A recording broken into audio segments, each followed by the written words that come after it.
Hello and नमस्कार friends, मैं हूं डॉक्टर युगेंद्र और आप देख रहे हैं आपका यूट्यूब चैनल डॉक्टर युगेंद्र बोला एंड हेल्थ टिप्स। दोस्तों, आज हम बात करने वाले हैं बहुत एक इम्पॉर्टेंट मेडिसिन के बारे में जिसका सॉल्ट नेम है लेमोट्रिजीन। दोस्तों, ये एलोपैथिक मेडिसिन आजकल काफ़ी इस्तेमाल में आ रही है और इसको लिख रहे हैं काफ़ी सारे साइकाइट्रिस्ट और जनरल फिजिशियन डॉक्टर्स। दोस्तों, आज हम आपको इस मेडिसिन के बारे में सारी information short and simple language में देंगे। दोस्तों, जैसे कि हमने बताया, इस दवाई का नाम है लेमोट्रिजीन और जो फेमस ब्रांड नेम है लेमिटेक, इस बारे में आज हम आपको बता रहे हैं। दोस्तों, ये एक प्रिस्क्रिप्शन मेडिसिन है, यानी कि आपको ये दवाई डॉक्टर्स के प्रिस्क्रिप्शन पर ही लेनी चाहिए और सेल्फ मेडिकेशन नहीं करनी चाहिए। इस बात का ध्यान रखेंगे आप। दोस्तों, इस मेडिसिन के दो इम्पॉर्टेंट यूजेस हैं। पहला जो इम्पॉर्टेंट यूज़ है वो है एपिलेप्सी बीमारी में। एपिलेप्सी, जिसको हम आम भाषा में मिर्गी की बीमारी बोलते हैं, फिट्स की बीमारी बोलते हैं, फिट्स आना, दौरे पड़ना, कन्वर्जेंस आना। दोस्तों, ये जो एडल्ट्स और चिल्ड्रन यानी कि बड़े लोगों में और छोटे बच्चों में जो मिर्गी की बीमारी होती है, दोनों अवस्थाओं में ये मेडिसिन का उपयोग होता है। दोस्तों, इस दवाई का एपिलेप्सी को ठीक करने में एडल्ट्स और बच्चों में या तो ये दवाई अकेली दी जाती है या कुछ दवाइयों के साथ में दी जाती है। इस बात का भी ध्यान रखेंगे आप। जो दूसरा इंपॉर्टेंट यूज़ है जिस बीमारी में इस दवाई का यूज़ होता है वो है बाईपोलर डिसऑर्डर। दोस्तों, बाईपोलर को हम मैनिक डिप्रेशन भी बोलते हैं। जैसे कि बाईपोलर यानी कि दो पोल्स, नॉर्थ पोल मानो, साउथ पोल मानो, यानी कि इस अवस्था एक मानसिक रोग की बीमारी है। एक तरह से एक मानसिक रोग है जिसमें पेशेंट के अंदर दो तरह की अवस्थाएं देखने मिलती है।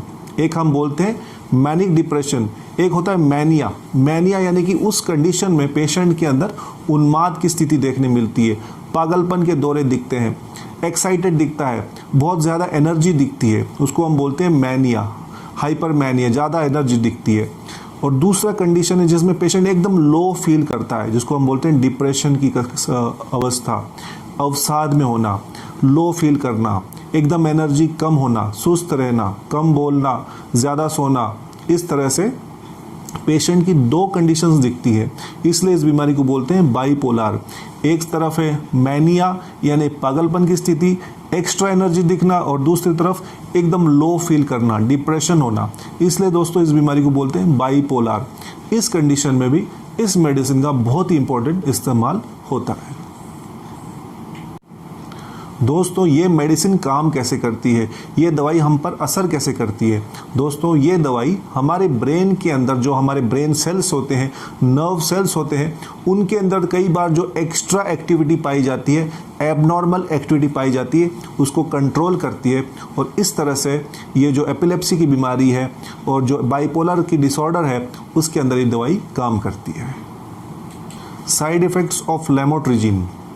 दोस्तों, जैसे हर मेडिसिन के साइड इफ़ेक्ट्स होते हैं, लेमोट्रिजीन के भी कुछ साइड इफ़ेक्ट्स हैं। जो इंपॉर्टेंट साइड इफ़ेक्ट्स हैं उनमें से हैं स्किन रैश, स्किन पर रैश दिखना, हेडेक, सिर दर्द होना, नोजिया, वोमिटिंग होना, ड्राइनेस इन द माउथ, मुंह सूखना, कोऑर्डिनेशन में डिफ़िकल्टी होना, डबल विजन, एक चीज़ दो दो दिखना, ब्लड विजन, साफ नहीं दिखना, ज़्यादा नींद आना, स्लीपीनेस या नींद कम आना।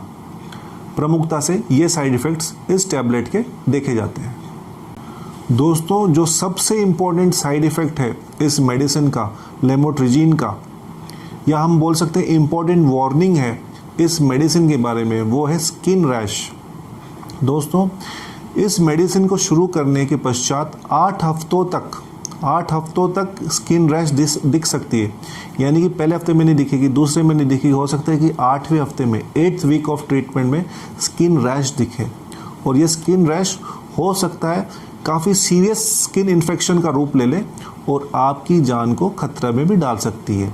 तो हमेशा दोस्तों, कभी भी इस मेडिसिन को शुरू करने के पश्चात आपको ऐसे लगे कि स्किन रैश दिख रही है आपके स्किन पे इस दवाई को शुरू करने के पश्चात, तो डॉक्टर को तुरंत जाके आपको इन्फॉर्म करनी चाहिए, क्योंकि ये स्किन रैश हो सकता है आपको माइल्ड लगे, हल्की फुल्की लगे, नॉन सीरियस लगे, आपको लगे कोई सीरियस बात नहीं है, परंतु ये स्किन रैश हो सकता है आगे जाके सीरियस स्किन इन्फेक्शन का रूप ले ले, जो आपके जान को खतरे में डाल सकती है, प्राण घातक हो सकती है। इसलिए हमेशा इस मेडिसिन को शुरू करने के पश्चात कभी भी स्किन पे कोई रैश दिखे तो तुरंत डॉक्टर से आप संपर्क करें, और ज़्यादा चांस ये होते हैं कि इस दवाई को बंद की जाती है।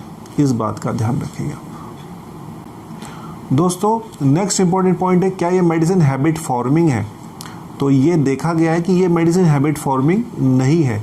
फिर भी इस मेडिसिन को इस्तेमाल करने के समय और जब इस मेडिसिन को आप बंद करेंगे तो हमेशा डॉक्टर की सलाह पर ही बंद करनी है। अचानक से इस दवाई को आप खुद से बंद मत कीजिएगा, इस बात का ध्यान रखेंगे।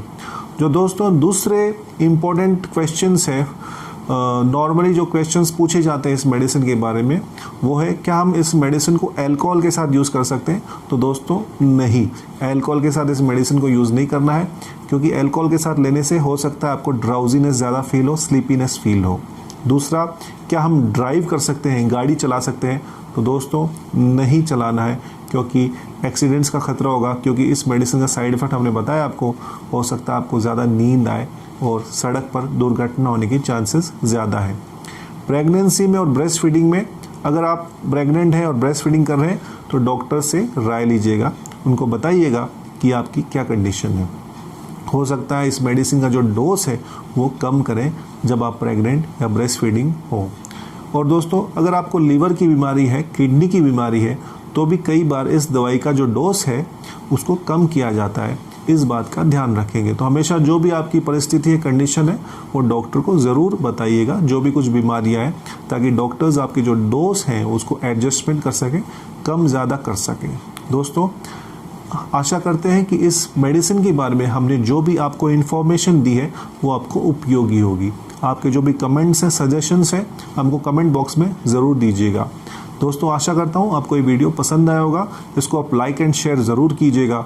मैं डॉक्टर योगेंद्र आपसे अब आज्ञा लेता हूँ। नमस्कार, जय हिंद।